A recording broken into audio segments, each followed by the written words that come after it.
Welcome to the deep dive. Today, we're taking a scalpel to one of the most, honestly surreal political and scientific stories of the last decade. It really is.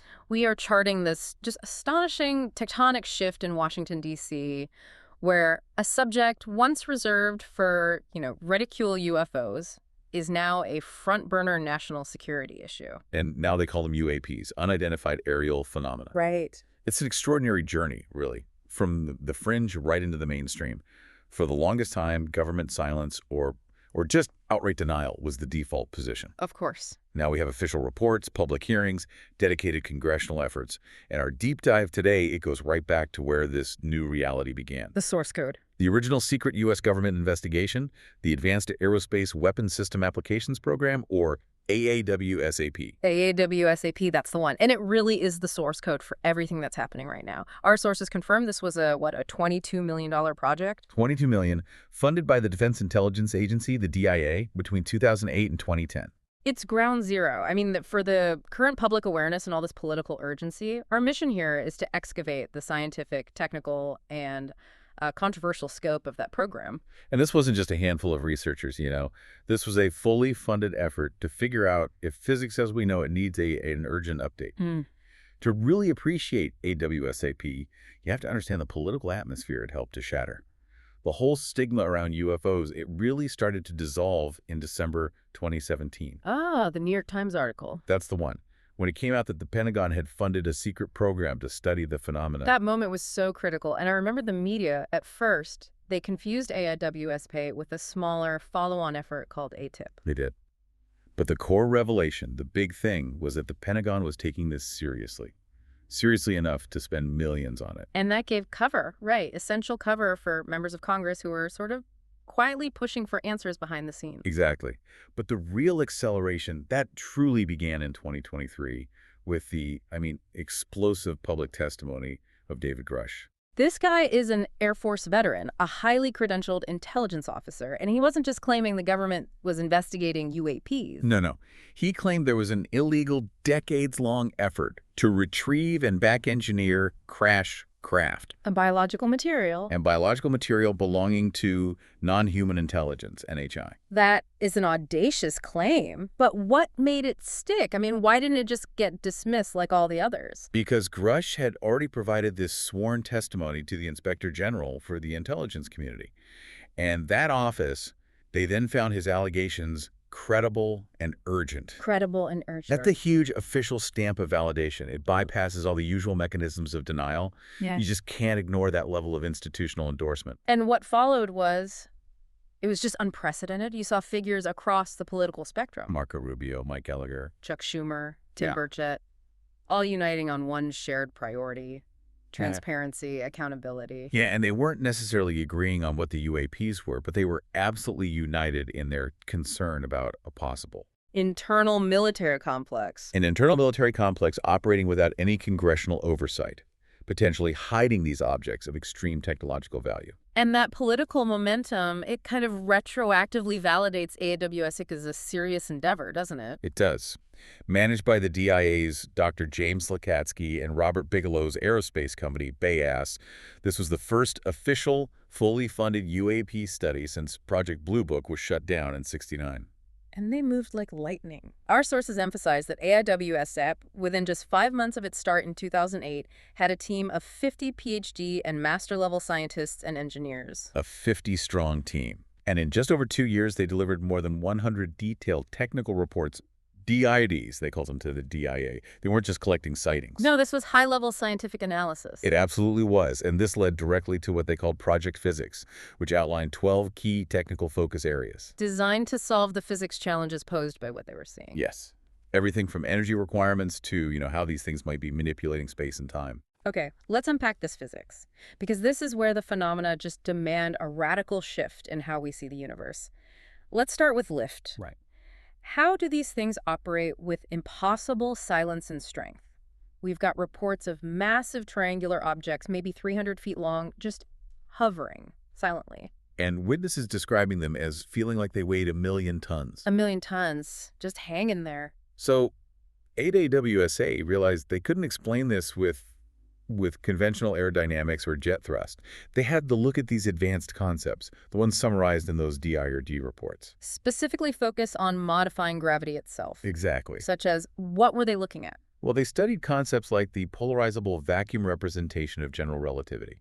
Okay, that sounds incredibly complex. It does, but the core idea is pretty simple. If you view the vacuum of space not as empty, but as a medium like a fabric that can be influenced. You can theoretically manipulate gravity or inertia locally? That's it. You're not fighting gravity with upward thrust. You're changing the gravitational environment around the craft, essentially making it frictionless and weightless. They even looked at things like the Poklatnov effect, using superconductors for levitation. Manipulating the actual fabric of space-time just for silent lift is... that's a wild realization. So let's move to propulsion, because if the lift is weird, the velocity and maneuverability are physically impossible. By our current understanding, yes. The indicators are stunning because they defy inertia. Right. Radar analysis showed objects accelerating to over 500 miles per hour in seconds, only to stop or reverse just as quickly. And pilots reporting those abrupt, hesitation-free right-angle turns. Imagine turning your car 90 degrees at 500 miles an hour. You'd be vaporized. These things do it without slowing down. So how do they explain zero inertia at extreme speeds? What's the theory? One of the most exotic concepts they investigated was negative matter propulsion. And we're not talking about dark matter or dark energy here. No, not at all. This is hypothetical matter that has negative mass. So if you push on it, instead of accelerating in the direction of the push, it accelerates away from the push. Hold on. If you tried to accelerate it forward, it would accelerate backward. Precisely. If you could engineer or harness a material like that, it hypothetically gives you unlimited unidirectional acceleration. No energy needed, no reaction mass. And that's the theoretical answer to those instantaneous movements. And why the craft seems immune to the inertial forces that would crush a human pilot. Okay, this is where it gets really interesting for me. Spatial and temporal translation. This is past exotic materials and straight into rewriting reality. It is. We have reports of objects just blinking in and out of existence, changing shape, becoming fuzzy, merging. Or even appearing transparent. Yeah. And critically, this is often accompanied by temporal effects that witnesses report. Things like missing time or time dilatation. Where minutes feel like hours, or the other way around. And the AAWSR team noted that mainstream general relativity, in principle, actually permits this through something called space-time metric engineering. So we're talking about real-world science behind concepts like warp drives. Yes, they investigated Alcubierre's formulation of the warp drive. It relies on generating a warp bubble around the craft using negative energy density. So you're folding space in front of you. You fold space ahead of the craft and expand it behind. It allows for apparent faster-than-light speeds without the object itself breaking any laws of relativity. They also studied traversable wormholes. Theoretical tunnels through space-time. The fact that the DIA was researching this, it shows that data forced them to consider things we only see in Hollywood. It really does. Okay, finally, power. To get anti-gravity lift, zero inertia propulsion, and space-time travel, the power requirements must be unbelievable. They're extreme. Indicators include the blinding lights, the immense forces, and the documented ability to cause large-scale power grid blackouts, even stall cars. So what sources did AIWSAP study? Matter-antimatter annihilation was one. It is the highest specific energy density we know of. But what was more relevant for an aerospace system was something called aneutronic fusion. What makes that special? Aneutronic fusion uses cleaner fuels like hydrogen and boron.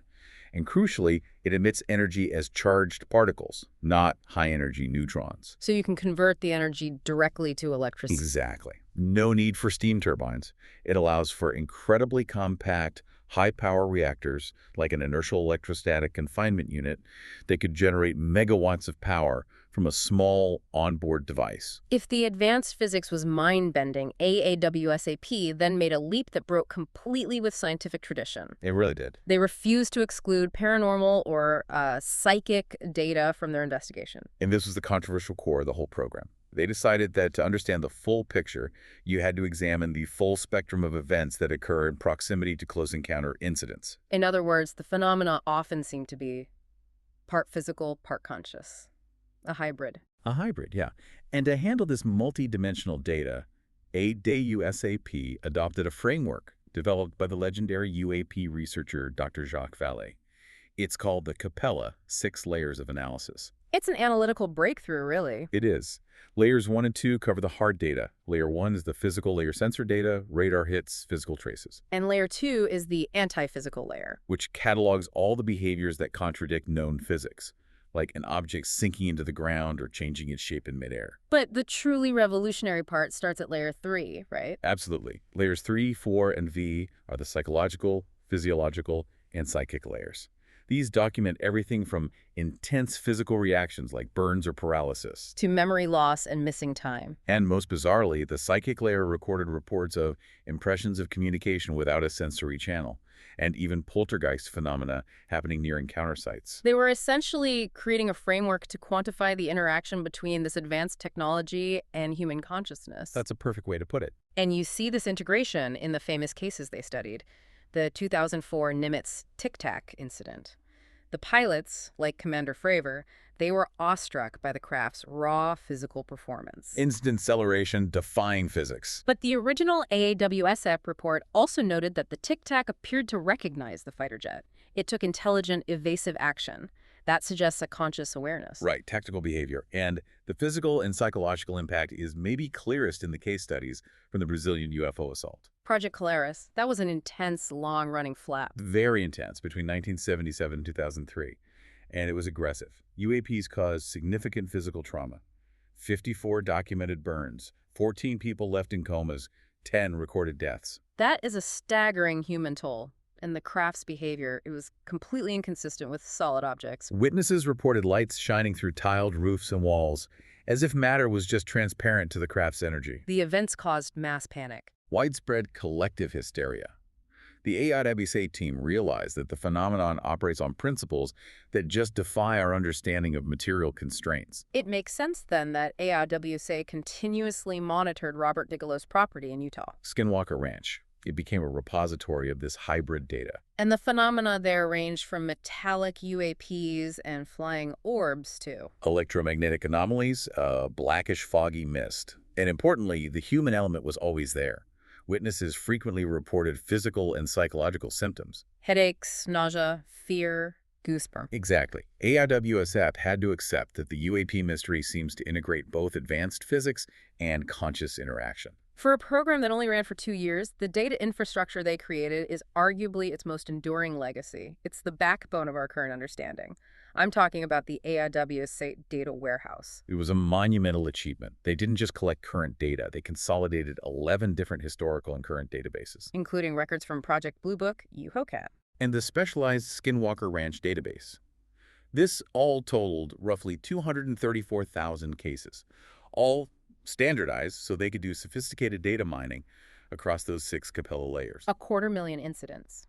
Analyzed through that advanced framework. That's incredible. And critically, this warehouse was reportedly reactivated in 2021. Its scientific architecture is providing the foundation for our current government studies. So AIWSAPA didn't just investigate UAPs, it gave the government the methodology and the centralized data to take them seriously now. Exactly. And the projects they identified for future work, they also tell us how advanced their understanding of the phenomenon's behavior had become. They clearly viewed the objects not just as flying craft, but as something non-local and intelligently aware. They absolutely did. One plan was to develop a plan for locating and monitoring windows or portals. Which acknowledges all those reports of craft just instantaneously appearing or disappearing. Right. It suggests a non-local origin or maybe interdimensional movement. And they wanted to develop a strategy to actually attract the phenomenon. Yes. To define a plan for attracting novel spacecraft.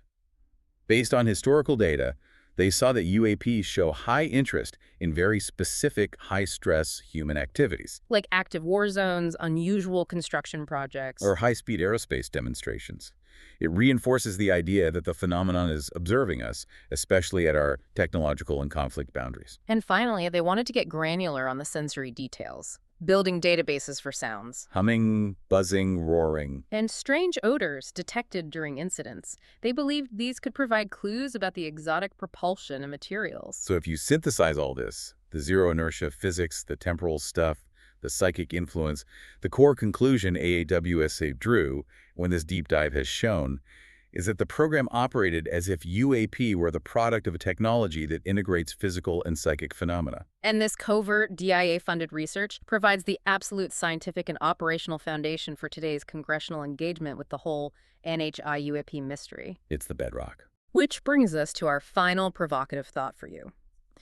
AWSP documented UAPs demonstrating a clear, persistent pattern of high interest in our most sensitive areas, specifically northern tier nuclear missile bases and ongoing war zones. Our most critical assets. Given that this phenomenon can potentially manipulate space and time and has power generation far exceeding ours, what does the sustained absence of a truly comprehensive public international plan to deal with this reality truly signal about the level of coordination or perhaps deliberate understanding among global governments? It's a question that suggests the cover-up might be less about denying the existence of the craft and more about concealing the profound implications of what they already know.